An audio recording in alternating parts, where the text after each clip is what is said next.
My fiance of 5 years just requested we open the relationship, and that request sent me spiraling. This situation is just so strange and uncomfortable, and wherever I turn to support, I always get brushed off with it's not a big deal or well. He just asked, and I lack any real support or validation. I can't go to my parents, so I'm hoping a bunch of strangers on Reddit might offer more help than my social circle did so far. I 28F and my fiancé John to 8M have been together for, as the title says, about 5 years. To understand the dilemma, I need to give you some background. We both came from very religious backgrounds, though it affected both of us very differently. John became a problem child, running away, causing problems, and eventually finding a crowd his parents would not approve of. Most of the members of this group were a part of the LGBTQ+, smoked pot, engaged in protests, and were either atheist or practiced different religion. Although some of the members since have left, this crowd became his current friend group. I won't go into details about each and every one of them, but the main ringleaders are Alex 35NB and Avery 33M. From what I understand, they collected damaged people, as John jokingly said, one day, and let them couch surf when things got rough. Alex is some sort of a nepo baby, and Avery works in IT, or something like that. John met them when he was 15. At first, I thought they seemed very cool and couldn't wait to meet them, since John equated their relationship to that of a child and a parent, so clearly very important people in his life. But when I finally met them when we were 21, and in college and home for the summer break, the meeting left me a bit disillusioned. Alex was catty and had snide remarks, since I wasn't LGBTQ+ or anything, at most bi-curious, and Avery treated me like a child. But John said they always need to break new people in, so I tried to think positive and did my best to impress them with what I was studying and what my plans for the future are, both regarding me personally and my relationship. But the more I talked, the more they seemed to disapprove of me. Despite the strange meeting, John seemed ecstatic to see them again and gushed about how much they liked me, so I kept my mouth shut and just nodded along. Now, to understand a bit deeper on who Alex and Avery are in the town they live in, they're something like local celebrities. Very spiritual. Their home is full of souvenirs they accumulated over all their travels, are also married, but their definition of marriage is very different from the traditional one, apparently. They went to some tropical state and took some hallucinogens together, and in their state, they proclaimed everlasting love for one another. Quite a wild concept for someone like me, but I learned to be more open-minded since I left for college. That being said, they also said that they can see auras, whatever that is, and apparently love my fiancés. I don't know what they think of mine, but it probably isn't much. Which brings us to the topic I came here with. Last week, after we got home from work, John sat me down and asked me what I think about being in a polygamous relationship. He said he loves me so much, more than is possible, and doesn't know what to do with the rest of it, thinking that it's fair to give it to someone else. I, on the other hand, don't have a limit on how much I can love him, so I said no, and that was that. However, the question has been plaguing my mind ever since. If you knew John just a fraction, you'd know he researches about things long before he actually commits to anything, any lifestyle or relationship changes, whatever. This makes me think that he has already thought about it for a while, and that he also consulted Alex or Avery about this. I don't want to villainize them, but I know, for a fact, they're not in a monogamous relationship, and they clearly don't like me as the rest of their little group. Again, I don't want to point fingers, and I won't ask John to show me his messages with them unless I have solid proof that isn't just a gut feeling. But I just have this horrible feeling that they somehow pulled in John. There's no way he just thought about it suddenly on his own. 5 years of relationship, and the idea of non-monogamy was never brought up. And now suddenly, just as we're about to be married, he brings this up. I don't buy it one bit, but I can't just go ahead and confront him now, can I? I just don't know what to do. I feel stuck.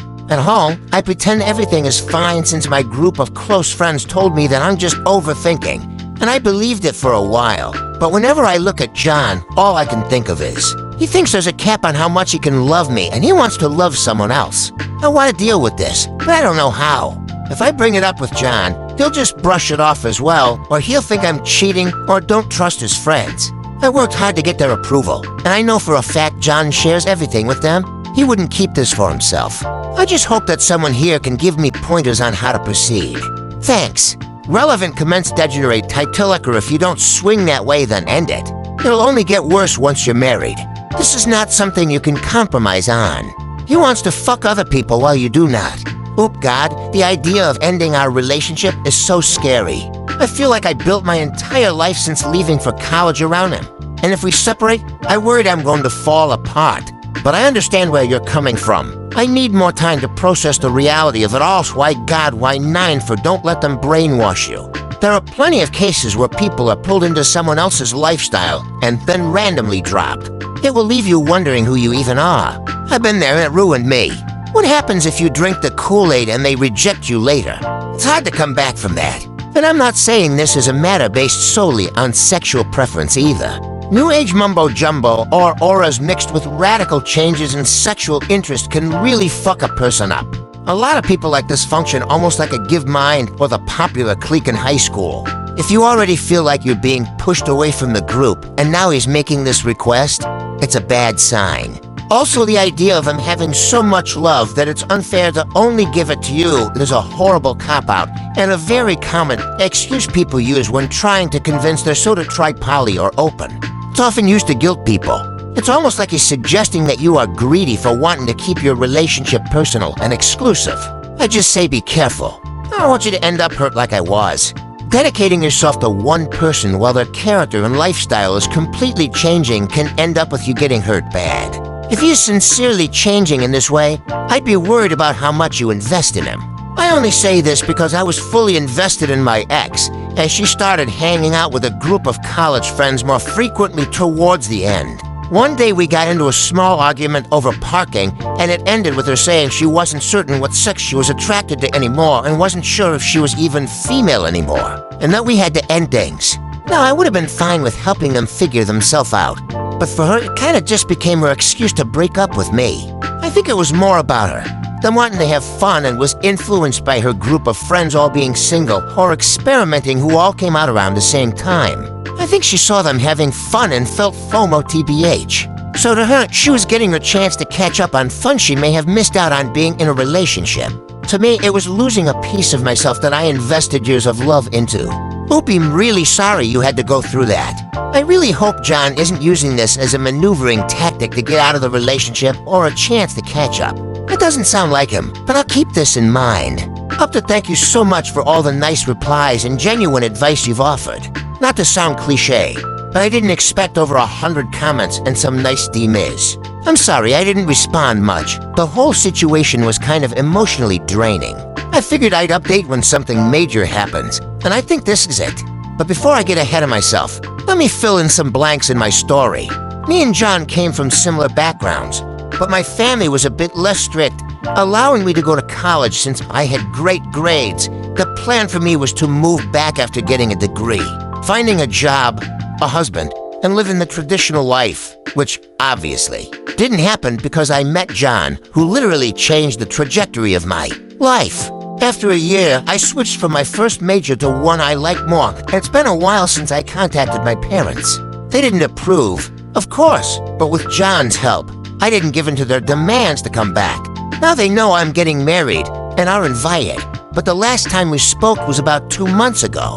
John has completely no contact with his parents since 18. I didn't talk about the friend group in more detail at first since I didn't think they were that important, but they do like me.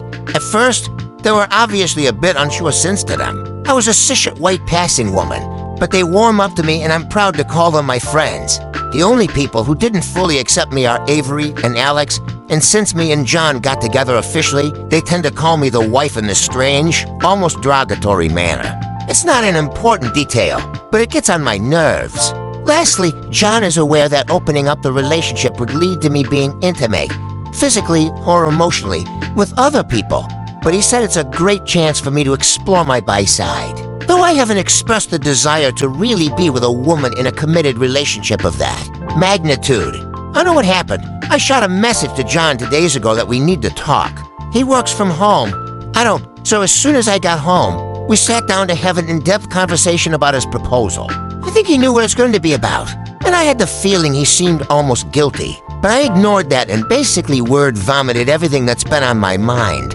This is embarrassing because I wrote down most of what the comments advised and was prepared to have a mature discussion, but by the end of my easily 15-minute rant, I was in tears and he had to hold me. Otherwise, I'd crumble completely.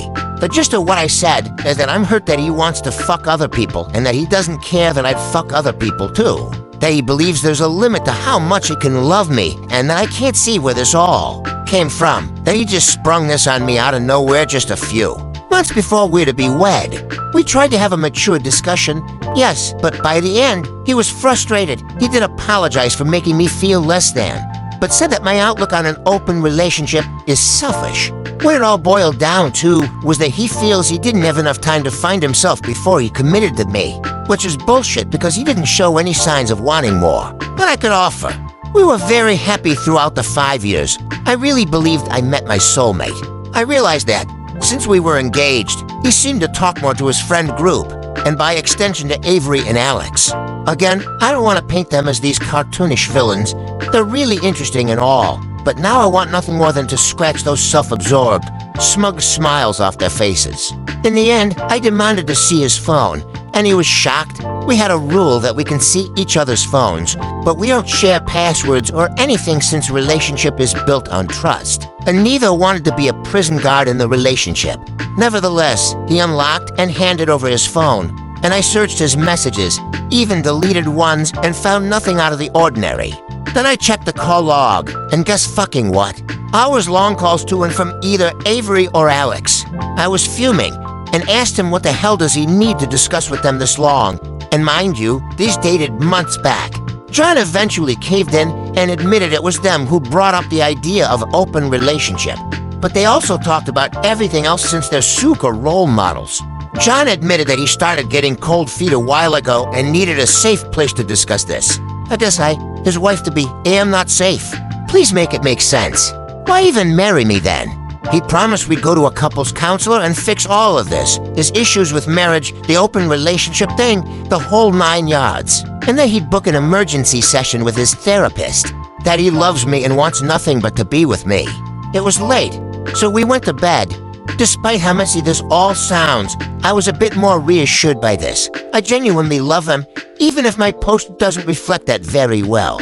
Though many people said to just leave, I want that to be the last resort. I was willing to jump through hoops to make this work.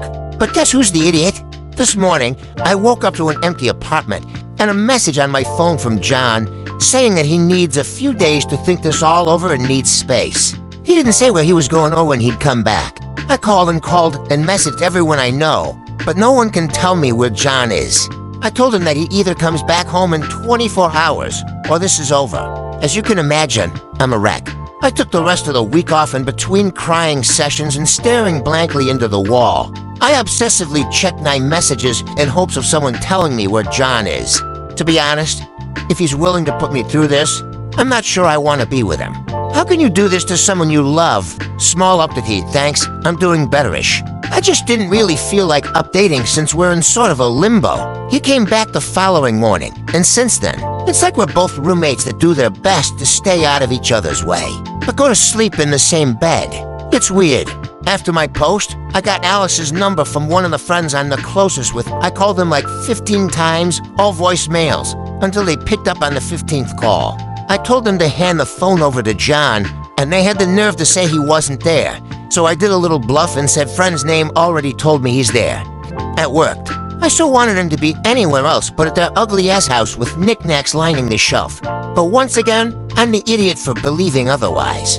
I didn't let John get a word in and told him that he either comes home or I'm packing his things and throwing them on the front lawn. He did, shockingly, show up the next morning. The wedding had been canceled until further notice. We've been to a counselor, and I have to admit, I wasn't easy to work with. I think the counselor was heavily biased for trying new things, so I just shut down and HM met as a response to almost everything. Things haven't moved since. I want to talk, but I just don't know if it's even worth it, and John won't approach me himself since he's anxious about my response. I felt like shit ever since he came back. Feels like I'm into halves. One wants to talk and resolve this. The other wishes for nothing but for John to once again pack his things and leave to get some space at AAS. I talked with my mom, and she said that every marriage is worth fighting for. And how can you expect every relationship to be smooth sailing? So yeah, I want the situation to magically resolve itself however the universe seems fit because I can't move either way. Maybe I'll go to church after a decade law. Update to hello everyone. I suppose it is time to give you an update since a lot has happened. First off, thank you for the advice, reality checks, DMIS, and I'm sorry I didn't answer much. I just couldn't find it within me to answer, but rest assured, I appreciate every message and comment. Second off, in my post, I said polygamy, and I later on learned that it's supposed to be polyamory on TikTok out of all the places, so I guess I apologize for that. No, my fiancé doesn't want to have multiple wives. I posted a short update in the comments that John came back and was indeed at AS Avery and Alex, and we're currently going to couples counseling and individual therapy. Each time I thought about updating, I realized more and more context is needed.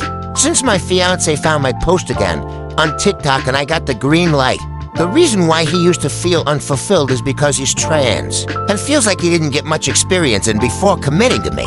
That's fair, I guess. I'm not in his position, so I can't tell. Now you're probably going to be mad at me, but we're still together. I'm sorry. The wedding is still not happening anytime soon, but we still live together and go to couples counseling. After John found my post, he showed me the video and asked me if it's about us since it was pretty specific, and I admitted that I reached out for help to strangers on the internet. Despite him being the type to keep up appearances, he was calm, and I let him read the comments, which was the eye-opener.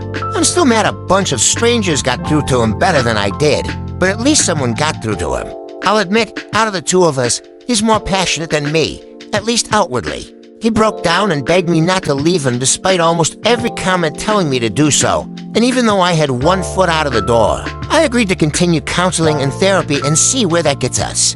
For now, we have until the end of the year to work on our relationship, and if it doesn't work, it won't work. We agreed on this. After New Year's, no begging, no demanding, no bullshit. We're either in or out. John also agreed to go low contact with AA and told me everything regarding them. For the sake of his privacy, I won't go into detail, but I'll share what I'm allowed to share.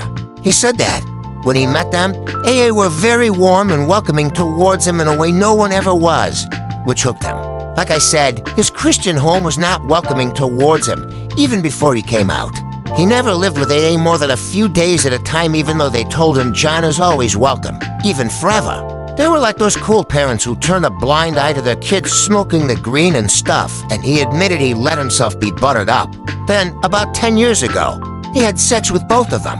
That either means he slept with them as a minor or slept with them when he was freshly 18, which either way means he was groomed in my eyes, and while John didn't entirely deny this, he said that's something he'll discuss with his therapist. I guess they played on his insecurities a little to sway him towards an open relationship. The night he left, Alex tried to put the moves on him, but he turned them away. Though John admitted he's not entirely sure if it was on purpose or if Alex was just a bit tipsy and they didn't realize what they were doing. I think I know. And about AA trying to rope us into their polyamory band? I don't know. John said that the idea was pitched to him a few times, with AA painting it as the best thing ever, but that they never specifically said that they'd want to be our third and fourth, just joked about it, which John says is their style, but I don't know. I know it's naive of me to stay, that I should just pack my bags and leave, but I'm seeing a genuine change in John. He showed me a message he sent to AA, in short, telling them that he needs to distance himself for the sake of his relationship, to not contact him unless absolutely necessary. He gave me the password to his phone even though I didn't ask for it like I said. I want to be his partner, not his prison guard. But he said I can check it, even in secret, whenever I feel suspicious. So there's that. We're going to a different couples counselor now, and it's definitely going better. John keeps hanging out with his friends. All of them are 100% supportive, even though some of them are in an open, polyamory relationship. But he asked that they don't relay anything to AA. Oh, and Alex messaged him a couple of times. It was very satisfying to see either them or Avery grow increasingly upset over John ignoring them completely. They also messaged me, but I immediately blocked them without even reading it. For all I care, they can rot in hell. The only reason I didn't drive over to their house to beat them up for what they did to John is because he convinced me to not give them any more energy. So there you have it. I still have doubts, of course, and a temporary change is nothing if it doesn't stick, but I'm willing to see it through. I'm not going to throw away 5 years, not yet. Not when it seems like there might be a future to it. If we do pull through, I'm going to make sure I send a wedding photo straight to AA's house, even though that's petty, and I shouldn't.